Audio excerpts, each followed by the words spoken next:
Sudirman Said belak-belakan soal OTT Wamenaker Noel, lingkaran Jokowi terlalu banyak orang bermasalah. Ibu sedang bertanggung jawab, ibu sedang berbohong. Oke, tapi saya nggak ada hak untuk menjawab ya, saya serahkan ke Bu Diana. Ini ngawur. Tapi ada nggak jadi? Bu, ini polisi loh, saya negara loh, saya bisa memaksa loh. Enggak, negara ini sifatnya memaksa. Pak, saya bentak sih. Bukan, Anda bohong tadi. Enggak, Pak. Pak, saya kan jadi takut dong. Takut di banyak orang, emang sudah preman semua isinya. Aneh. Kok ini ngirim ke sini? Ini ke sini gimana sih? Orang kita cuma minta pulangin ijazahnya, Bu. Nggak minta apa-apa, nggak minta duit. Itu langsung itu memaksa. Sudah maksa sampai maksa kamu, manusia sekali itu. Bohong. Ya, apaan kita? Masih ada kemudian. Teman-teman mas, kapan? Jadi teman-teman kamu kerja di sini Pak, beliau terima. Fotokan nomornya. Bukan saya terima. Siapa? Ada Pak. Mau jadi. Ada Pak. Bukan mau jadi Pak. Fotokan yang mana? Dia di atas Pak. Kemarin saya sudah kesini. Jadi ada jalan. Nah, mas saya waktu menteri. Ada orang ngomong. Iya salah. Saya tanya dulu.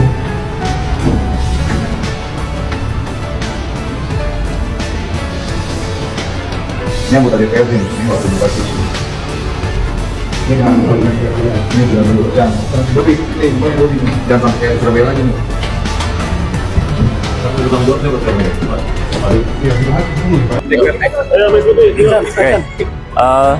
Benar ya, terkait informasi tersebut ada kegiatan di lapangan. Saat ini teman-teman masih berproses.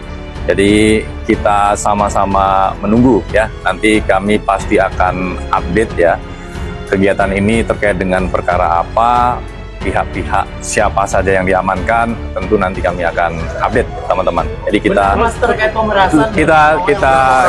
tunggu dulu ya, nanti kami update, kita nanti update kembali ya. Nanti kami update.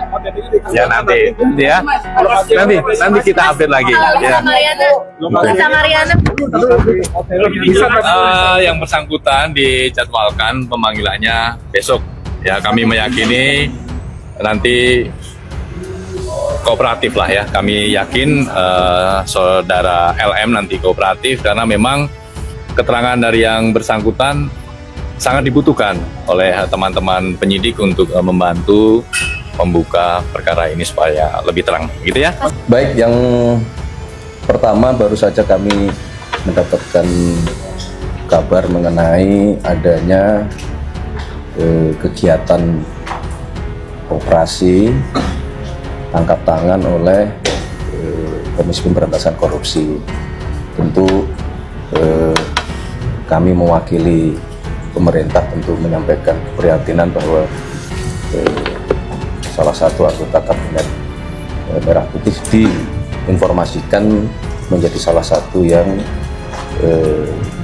terkena proses operasi tersebut.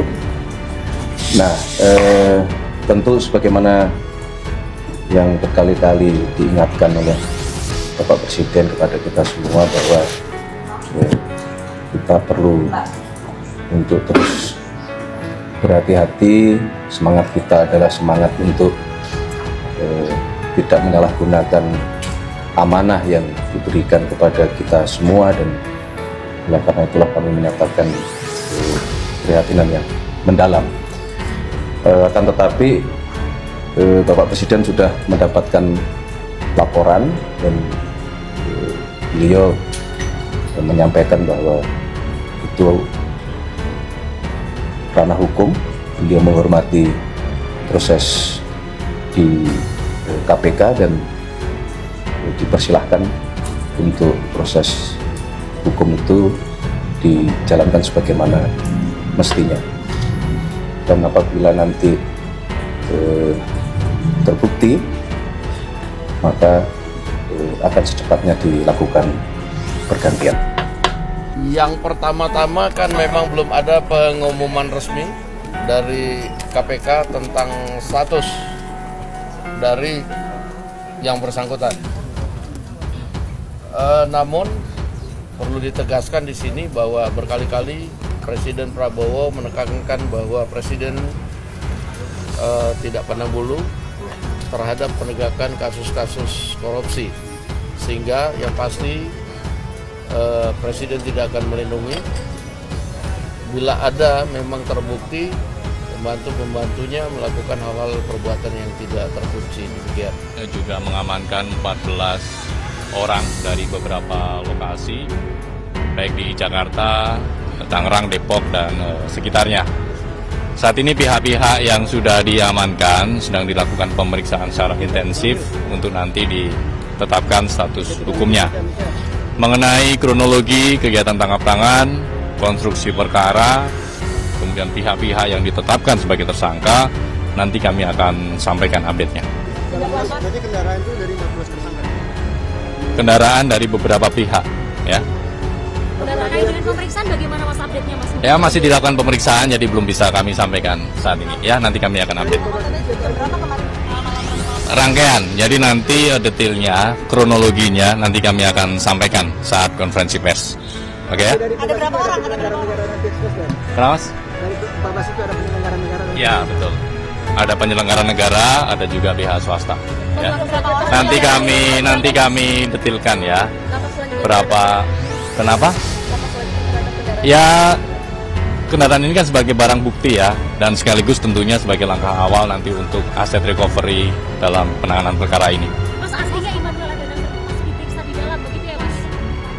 Apakah punya uang? Ya, nanti semuanya akan kami sampaikan ya detailnya, belum bisa kami sampaikan secara rinci pada kesempatan ini. Ya, kita tunggu karena masih dilakukan pemeriksaan secara intensif. Untuk uang, ada sejumlah uang yang memang diamankan ya dalam kegiatan tangkap tangan ini, namun jumlahnya berapa belum bisa kami sampaikan saat ini ya, masih dihitung ya. Sudah tadi kan? Ada 22 unit ya, 15 kendaraan roda 4 dan 7 kendaraan roda 2 sampai dengan saat ini. Oke ya? Mas Budi, untuk Wamenakernya masih diperiksa Mas? Ya, nanti kami sampaikan ya pecahannya apa ya. Untuk Wamenaker masih diperiksa di dalam? Ya, semua pihak yang diamankan dalam rangkaian kegiatan tangkap tangan ini masih dilakukan pemeriksaan secara intensif. Total yang diamankan sampai dengan saat ini ya, ada 14 orang. Oke ya? Ketika KPK melakukan OTT ini sudah ada unsur pidana dilakukan begitu ya Pak? Oh iya, selalu begitu. Saya nggak bisa karena saya nggak suka seseorang, saya ngikutin terus saya ketemu dia melakukan sesuatu. Enggak, itu biasanya sudah ada peristiwa pidana lebih dulu. Dan nanti kita lihat saja peristiwa sebelumnya seperti apa, atau kemudian baru terjadi peristiwa lagi. Gitu Mbak. Ya Pak, biasanya KPK ini melakukan gambaran, melakukan penyadapan sebelum melakukan OTT ini berapa lama Pak biasanya? Oh ya, tergantung bisa juga cukup lama, tetapi kalau kita hitung dia mulai menjabat itu kan Oktober tahun lalu ya. Kita anggap aja kejadiannya di tengah atau 6 bulan atau berapa bulan setelah menjabat, terus kirim laporan. Ya praktis pendalamannya kurang dari 1 tahun dong, kan dia kan peristiwa pidananya ketika dia menjabat. Jadi belum ada, nanti kan baru setahun, nanti Oktober 2025 ini kan mereka dilantiknya Oktober kemarin. Jadi cukup cepat ini ya, kelihatannya ya saya pikir laporan masyarakat kita apresiasi lah. Pastilah ini laporan masyarakat, gitu Mbak. Pak, ini informasinya KPK juga menangkap sekitar 20 orang lainnya nih Pak, yang menangkap jabatan eselon 2 di Kementerian Ketenagakerjaan. Ini sekaligus 20 orang juga ditangkap. Tanggapannya seperti apa Pak? Iya, nanti kan ya pasti wamen yang bersangkutan IE ini kan tidak bekerja sendiri. Yang selalu mengatakan itu di tiap kementerian tuh ada aja operator atau saya sebutnya selalu itu yang disebut sebagai apa namanya free rider orang-orang yang kemudian mempengaruhi menteri dan seterusnya. Nah, itu yang saya katakan sebenarnya tugas KPK itu menjaga orang baik untuk tetap baik, makanya dia hadir di kementerian. Saya juga di masa lalu pernah hadir juga di Kementerian Tenaga Kerja ya untuk menjaga orang baik tetap baik itu. Jadi sekali lagi kalau ditanya lebih dari beberapa orang yang dia tidak bekerja sendiri. Apakah nanti itu terkait dengan swastanya? Tentu juga kalau menyangkut APBN berarti itu ada biasanya kan kaitan dengan pekerjaan-pekerjaan kementerian, apakah itu pelatihan, penempatan TKA, bansos, proyek-proyek lain itu saya belum tahu ya, tapi sangat common kalau memang nanti itu di pasal 2, pasal 3 atau kemudian ada suapnya atau kickbacknya. Kita tunggu dulu Mbak, kita belum bisa memastikan. Saya justru baru menggunakan common sense saya ketika sebuah OTT dilakukan gitu Mbak. Secara kinerjanya sejauh ini Bang Noel di Kemenaker gimana kalau di kantor Presiden? Sebetulnya kalau kita monitor selama kurang lebih 10 bulan kinerja di Kementerian Tenaga Kerja baik Menteri maupun Wakil Menteri cukup masuk kategori cukup memuaskan karena memang menyelesaikan banyak hal di tengah banyaknya permasalahan yang harus kita hadapi dan kita tangani. Terutama kemarin salah satu yang paling besar kan adalah berkenaan dengan masalah yang muncul di Seritek. Sebenarnya apa yang dikerjakan di Kementerian Tenaga Kerja juga cukup luar biasa sih. Tapi kan terlepas itu kan mungkin tidak ada kaitannya, tidak ada hubungannya. Mantan Menteri Energi dan Sumber Daya Mineral (ESDM) Sudirman Said melontarkan kritik yang nyelekit setelah Wakil Menteri Ketenagakerjaan Wamenaker Immanuel Ebenezer alias Novel terjaring operasi tangkap tangan (OTT) oleh KPK. Lewat cuitan di akun X pribadinya, Sudirman Said yang juga dikenal sebagai pegiat anti korupsi mengaitkan kasus Noel dengan era pemerintahan mantan Presiden Jokowi. Diketahui, Noel merupakan ketua relawan Jokowi Mania, Joman, yang mengalihkan dukungan kepada Prabowo di Pilpres 2024 dengan membentuk komunitas relawan Prabowo Mania. Dia pun menyinggung sejumlah menteri di pemerintahan sebelumnya yang berakhir menjadi tahanan KPK karena korupsi. Lingkaran busuk Presiden. Di lingkaran Presiden Joko Widodo terlalu banyak orang bermasalah. Sejumlah menteri kena OTT.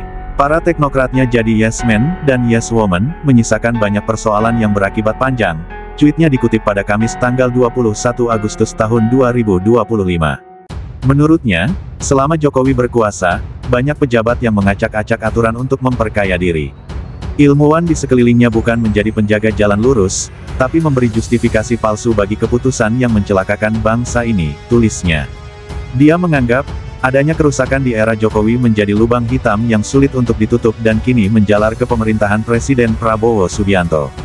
Hasilnya lubang hitam bernegara yang amat berat menutupnya, kerusakan institusional, etik, dan moral, cuitnya. Sayangnya lingkaran busuk ini banyak yang terbawa ke pemerintahan berikutnya, imbuhnya. Lebih lanjut, Sudirman berharap kasus OTT Wamenaker menjadi momentum agar Presiden Prabowo bersih-bersih adanya praktik korupsi di kabinetnya. Semoga Presiden Prabowo mampu melakukan koreksi total, terus berpikir, dan menyuarakan perbaikan. Jangan menyerah pada praktik kotor bernegara, ujarnya. OTT Wamenaker Noel. Kabar OTT terhadap Wamenaker Noel diungkapkan oleh Wakil Ketua KPK Fitroh Rohcahyanto. Penangkapan terhadap Noel dilakukan KPK di Jakarta pada Rabu malam. Selain Noel, 10 orang juga ikut terjaring.